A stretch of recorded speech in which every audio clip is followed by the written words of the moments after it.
ಗ್ಯಾರಂಟಿಗಳಿಂದ ನಾವು ಇನ್ನೂ ಹೆಚ್ಚಿಗೆ ಸೀಟನ್ನು ನಾವು ನಿರೀಕ್ಷೆಯನ್ನು ನಾವು ಮಾಡಿದ್ದೆವು. ನನಗೂ ಬಹಳ ಆತ್ಮವಿಶ್ವಾಸ ಇತ್ತು. ಎಲ್ಲಿ ಹೆಚ್ಚು ಕಮ್ಮಿ ಆಗಿದೆ ಅನ್ನೋದನ್ನ ನಾನು ಈಗಾಗಲೇ ಹೇಳ್ದಂಗೆ ಸೀಟ್ ಬೈ ಸೀಟ್ ನಾವು ಪರಿಶೀಲನೆಯನ್ನು ನಾವು ಮಾಡ್ತೇವೆ. ಆದರೆ ಮೋದಿ ಅವರ ಏನು ಒಂದು ಜನಪ್ರಿಯತೆ ಕುಗ್ಗಿರೋದು ತಮಗೆಲ್ಲ ಅರ್ಥ ಆಗ್ತಾ ಇದೆ. ಹಿಂದಿ ಔಟ್ಲ್ಯಾಂಡ್ ಅಲ್ಲೂ ಕೂಡ ಏನವ್ರು ಬಹಳ ನಿರೀಕ್ಷೆ ಮಾಡಿದ್ದು ಬೇರೆ ಬೇರೆ ರಾಜ್ಯಗಳಲ್ಲಿ ಅಲ್ಲೆಲ್ಲ ಆಗಿದೆ. ಆದರೆ ಲೋಕಲ್ ಅಕ್ಕಪಕ್ಕ ಕೆಲವು ಆಂಧ್ರದಲ್ಲೆಲ್ಲ ಅವ್ರಿಗೆ ನಿರೀಕ್ಷೆ ಇರಲಿಲ್ಲ. ಅಲ್ಲಿ ಸ್ವಲ್ಪ ನಂಬರ್ ಬಂದಿರೋದ್ರಿಂದ ಅಲ್ಲಿ ವೆಸ್ಟ್ ಬೆಂಗಾಲ್ ಅಂತೀವಿ, ಒರಿಸ್ಸಾ ನಂಬರ್ ಬಂದಿರೋದ್ರಿಂದ ನಮ್ಮ ಬಿಹಾರಲ್ಲೂ ಕೂಡ ಅವ್ರಿಗೆ ನಂಬರ್ ಬಂದಿರೋದ್ರಿಂದ ಅಲೈನ್ಸ್ ಪಾರ್ಟ್ನರ್ ಜೊತೆಯಿಂದ ಅವ್ರಿಗೆ ಬೆಂಬಲ ಸಿಕ್ಕಿದೆ ಹೊತ್ತು ನಂಬರ್ ಬಂದಿದೆ ಹೊತ್ತು ಸಂಪೂರ್ಣವಾಗಿ ಬಿಜೆಪಿಗೆ ನಂಬರ್ ಇಲ್ಲ ಅನ್ನೋದನ್ನ ನೀವು ಒಪ್ಕೊಳ್ಳೇಬೇಕು, ನಾವು ಒಪ್ಕೊಳ್ಳೇಬೇಕು. ಅಯೋಧ್ಯೆ ಅಂತ ಕಡೆನೇ ಬಿಜೆಪಿಗೆ ಮುಖಭಂಗ ಆಗಿದೆ. ನನಗೆ ಹೆಂಗೆ ನನ್ನ ಕ್ಷೇತ್ರದಲ್ಲಿ ನಾನು ನಿರೀಕ್ಷೆ ಮಾಡಿರಲಿಲ್ಲ. ಯಾಕೆಂದ್ರೆ ನನ್ನ ಸೋದರ ಬಹಳ ಉತ್ತಮವಾಗಿ ಕೆಲಸ ಮಾಡಿದ್ದ, ಆಂಟಿ ಇನ್ಕಂಬನ್ಸಿ ಇರಲಿಲ್ಲ. ಬಟ್ ವ್ಯಕ್ತಿ ಮೇಲೆ ಈ ಸತಿ ಡಾಕ್ಟರ್ಗೂ ಕೂಡ ಅವಕಾಶ ಕೊಡಬೇಕು ಅಂತೇಳಿ ಕೊಟ್ಟಿದ್ದಾರೆ. ಅದಕ್ಕೆ ನಾನು ಮೊದಲೇ ಅವರಿಗೆ ನಾನು ಅಭಿನಂದಿಸ್ತೇನೆ ಅಂತ ಹೇಳಿದ್ದೆ. 303 ಸೀಟು ಕಳೆದ ಬಾರಿ ಸಿಕ್ಕಿತ್ತು. ಈಗ 243 ಸೀಟ್ಗೆ ಬಿಜೆಪಿ ನಿಂತ್ಕೊಂಡಿದೆ.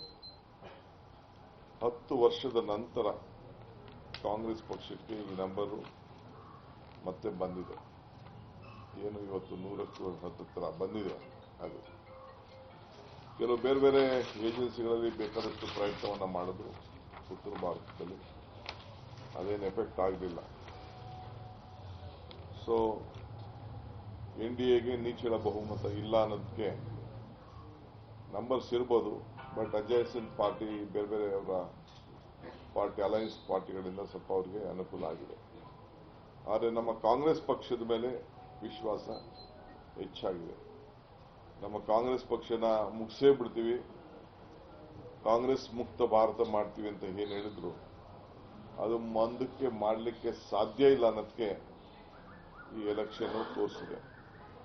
ನಮ್ಮ ನಾಯಕರಾದಂಥ ರಾಹುಲ್ ಗಾಂಧಿ ಅವರು ಮತ್ತು ನಮ್ಮ ಮಲ್ಲಿಕಾರ್ಜುನ್ ಖರ್ಗೆ ಸಾಹೇಬರು ಸತತ ಹೋರಾಟ, ಭಾರತ ಜೋಡೋ ಯಾತ್ರೆ ಇವೆಲ್ಲ ಕೂಡ ನಮಗೆ ಒಂದು ದೊಡ್ಡ ಫಲಿತಾಂಶವನ್ನ ನಮಗೆ ಸಿಕ್ಕಿದೆ.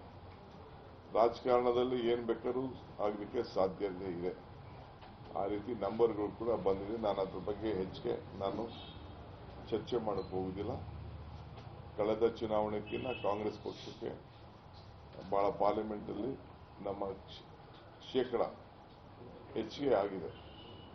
ಇಲ್ಲಿ ನಮ್ಮ ಹಳೆ ಮೈಸೂರಿನಲ್ಲಿ ಸ್ವಲ್ಪ ನಮಗೆ ಅಸೆಂಬ್ಲಿಗೂ ಪಾರ್ಲಿಮೆಂಟ್ಗೂ ವ್ಯತ್ಯಾಸ ಇದೆ. ಮೊದಲಿಂದ ಕೂಡ ಪಾರ್ಲಿಮೆಂಟ್ಗೂ ಅಸೆಂಬ್ಲಿಗೂ ಬಹಳ ವ್ಯತ್ಯಾಸಗಳನ್ನು ಹಾಕೊಂಡು ಬಂದಿದ್ದು ನಮ್ಮ ರಾಜ್ಯದಲ್ಲಿ ಗಮನಿಸಿದ್ದೇವೆ. ಆದರೆ ನಮ್ಮ ಸರ್ಕಾರಗಳಿದ್ದಾಗ ಕೂಡ ಅಲೈನ್ಸ್ ಸರ್ಕಾರ ಇರಲಿ, ಕೃಷ್ಣ ಅವ್ರ ಸರ್ಕಾರದಲ್ಲಿ ಸರ್ಕಾರ ಇರಲಿ, ನ್ಯಾಷನಲ್ ಲೆವೆಲ್ ಪಾರ್ಟಿಗೆ ಸ್ವಲ್ಪ ಅವ್ರಿಗೆ ಅತಿ ಹೆಚ್ಚು ಸೀಟ್ ಸಿಕ್ಕಿದ್ದನ್ನ ನಾವೆಲ್ಲ ಗಮನಿಸಿದ್ದೇವೆ. ಆದರೂ ಈ ವರ್ಷ ಬದಲಾವಣೆ ಆಗ್ಬೋದು, ಅದನ್ನ ನಾವು ಆ ರೆಕಾರ್ಡ್ ಅನ್ನ ಹೆಚ್ಚು ಕಮ್ಮಿ ಮಾಡಬಹುದು, ನಮ್ಮ ಜನ ವಿಶ್ವಾಸ ಕೊಡ್ತಾರೆ ಅನ್ನೋದು ನಮಗೆ ನಿರೀಕ್ಷೆ ಇತ್ತು. ಅದು ಹಾಗಿಲ್ಲ. ಬಹಳ ಸಂತೋಷದಿಂದ we have accepted what ever the ಜನ ಕೊಟ್ಟಿದ್ದಾರೆ ಅಂತ. ನನಗೆ ವೈಯಕ್ತಿಕವಾಗಿ ಏನೇನೋ ನನಗೆ ಅನುಮಾನಗಳಿದೆ. ಈಗ ಅದೆಲ್ಲ ನಾನು ಚರ್ಚೆ ಮಾಡೋದು ಈಗ ಬೇಡ.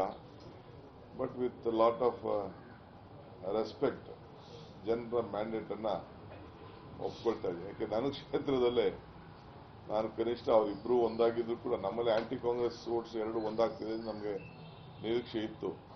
ಅಟ್ಲೀಸ್ಟ್ 50ರಿಂದ 70,000 ಒಳಗಡೆ ನನಗೆ ಮೆಜಾರಿಟಿ ಬರ್ತದೆ ಅನ್ನೋದು ನನಗೆ ನನ್ನ ಕ್ಷೇತ್ರ ಇತ್ತು. 26ಕ್ಕೆ ಬಂದಿದೆ. ಇರಲಿ, ಪರವಾಗಿಲ್ಲ. ಬಟ್ ಅದೇ ಚನ್ನಪಟ್ಟಣದಲ್ಲಿ ಅದೇ ರೀತಿ ರಿವರ್ಸ್ ಆಗಿದೆ. ಅವರಿಬ್ರು ಸೇರಿಸಿದ್ರೆ ಅವರಿಬ್ರಿಗೂ 1 ಲಕ್ಷ ಲೀಡ್ ಬರಬೇಕಾಗಿತ್ತು. ಅಲ್ಲಿ ನಮ್ಮ ಕ್ಷೇತ್ರದ ತರ ಅಲ್ಲೂ ಕೂಡ ಹೆಚ್ಚು ಕಮ್ಮಿ ಆಗಿದೆ. ಇರಲಿ, let us learn lesson out of it. ನಾವು ಪಾಠ ಕೂಡ ಕಲಿತಂಗೆ ಆಗ್ತದೆ. ಆದರೆ ನಮ್ಮ ಗವರ್ನೆನ್ಸ್ಗೆ ವಿಶೇಷವಾಗಿ ಕಲ್ಯಾಣ ಕರ್ನಾಟಕದಲ್ಲಿ ಬೆಂಗಳೂರು ನಗರದಲ್ಲೂ ಕೂಡ ಬೇಕಾದಷ್ಟು ಬದಲಾವಣೆಯನ್ನು ನಾವು ಕಂಡಿದ್ದೇವೆ. ಲಾಸ್ಟ್ ಮೂಮೆಂಟ್ ಅಲ್ಲಿ ಪಾಪ ನಮ್ಮ youngster Mansoor Ali Khan last moment ಅಲ್ಲಿ ಸ್ವಲ್ಪ ಐ ಥಿಂಕ್ ಲಾಸ್ಟ್ ರೌಂಡ್ ಸ್ವಲ್ಪ ಡಿಫರೆನ್ಸ್ ಆಗಿ ಸ್ವಲ್ಪ ಸೋತಿದ್ದಾರೆ. ಇರಲಿ, ಪಾಲಿಟಿಕ್ಸ್ ಅಲ್ಲಿ ಇವೆಲ್ಲ ಸಹಜ. ಎಂತೆಂಥವರು ಎರಡಿದ್ದವರೆಲ್ಲ ಸರ್ಕಾರಗಳನ್ನ ರಚನೆ ಮಾಡಿದ್ದಂಥದ್ದೆಲ್ಲ ಕೂಡ ಇದೆ. ಹಂಗೆ ನಾವು ಕೂಡ ನಮ್ಮ ಪ್ರಯತ್ನ ಜನರಿಗೆ ಸರ್ವಿಸು ಎಲ್ಲಿ ಹೆಚ್ಚು ಕಮ್ಮಿ ಆಗಿದೆ ಅದನ್ನ ತಿದ್ದುಕೊಂಡು ನಮ್ಮ ಕೆಲಸವನ್ನು ನಾವು ಮುಂದುವರ್ತೇವೆ. ಇಷ್ಟು